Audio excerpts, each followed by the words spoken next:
qui sont vraiment vos concurrents du coup? On a fait cette seconde partie en fait, et d'ailleurs avec Antoine on n'est pas d'accord. On a deux approches assez différentes. Moi je soutiens que les vrais concurrents, au sens les concurrents qui peuvent vraiment vous prendre votre travail, c'est un peu South Park, hein. Je sais pas si t'as vu cet épisode Antoine. Dans South Park c'est des gens qui viennent du futur et qui volent le travail. Bon, bref, c'est assez marrant, je vous conseille de le regarder. Grosso modo on n'est pas d'accord parce que selon moi, il n'y a pas de vrais concurrents au sens où on peut vraiment voler votre travail. Tout le monde est un petit peu égal, on va dire, dans le sens où on a tout intérêt à tous se connaître et à tous collaborer. Et Antoine, il a une vision un peu différente. Ouais, en fait c'est beaucoup lié à l'état d'esprit encore. Pour moi, entre les vidéastes, il n'y a pas de concurrence, donc je te rejoins. Mais tu vois, de mon expérience dans le conseil et la vente, moi, mes concurrents, tu vois, quand j'étais en contact avec des entreprises et que je vendais du conseil et du recrutement, mes propres concurrents, c'était les gens qui étaient en interne et qui faisaient la même chose, en fait.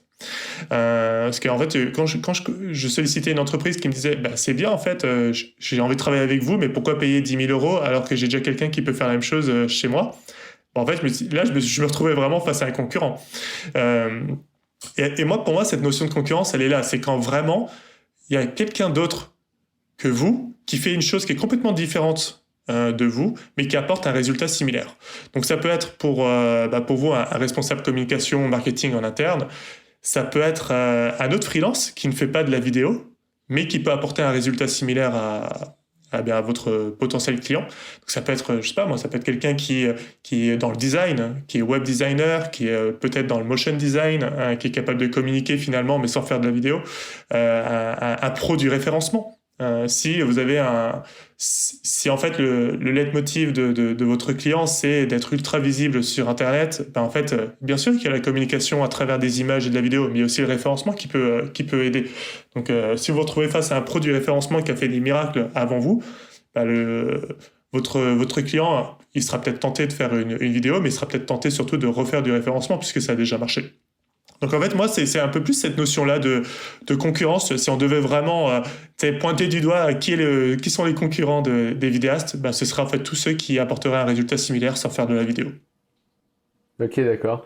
Non, mais c'est intéressant comme point de vue. Non, c'est intéressant et je te rejoins. En fait, c'est moi la différence que je vais dire, c'est ces gens-là, ils apportent le même résultat, mais c'est un petit peu la même logique qu'on pourrait appliquer, qu'on a dit avec les vidéastes, c'est qu'on peut très bien s'associer avec eux et faire des prestations encore plus lourdes.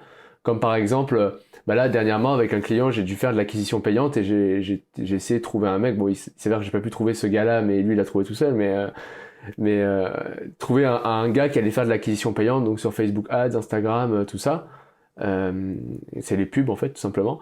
Et quelque part, ça rejoint un peu ce que tu dis, dans le sens où ce gars-là qui fournit un résultat très direct en plus par rapport à une stratégie vidéo, ça pourrait être selon toi un concurrent, alors que là du coup on travaille ensemble quoi.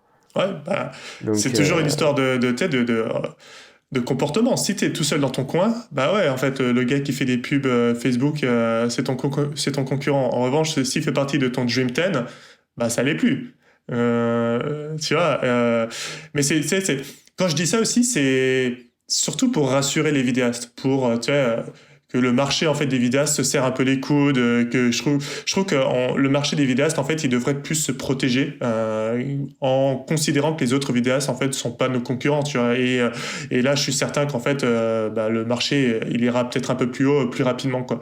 Donc en fait c'est surtout aussi cette notion là de me dire tiens, si vous voulez vraiment savoir qui sont vos concurrents parce que vous voulez absolument avoir une cible, en fait c'est pas les vidéastes, c'est peut-être d'autres personnes quoi, tu vois. Ouais. Salut, c'est Antoine. Si vous avez aimé cet extrait du podcast Les Vidéopreneurs, laissez un pouce bleu et un commentaire pour le référencement. Et bien sûr, si vous avez des questions business, n'hésitez surtout pas, ça me fera plaisir d'y répondre. Et deux choses avant de vous quitter, vous pouvez retrouver tous les épisodes en entier sur Apple Podcast ou votre plateforme de podcast préférée. Je vous mets les liens en description. Et si vous souhaitez mettre un coup d'accélérateur à votre activité de vidéaste entrepreneur, vous pouvez rejoindre ma formation gratuite pour trouver facilement des clients par mail. C'est le premier lien qui se trouve en description. Je vous dis à très vite dans une prochaine vidéo.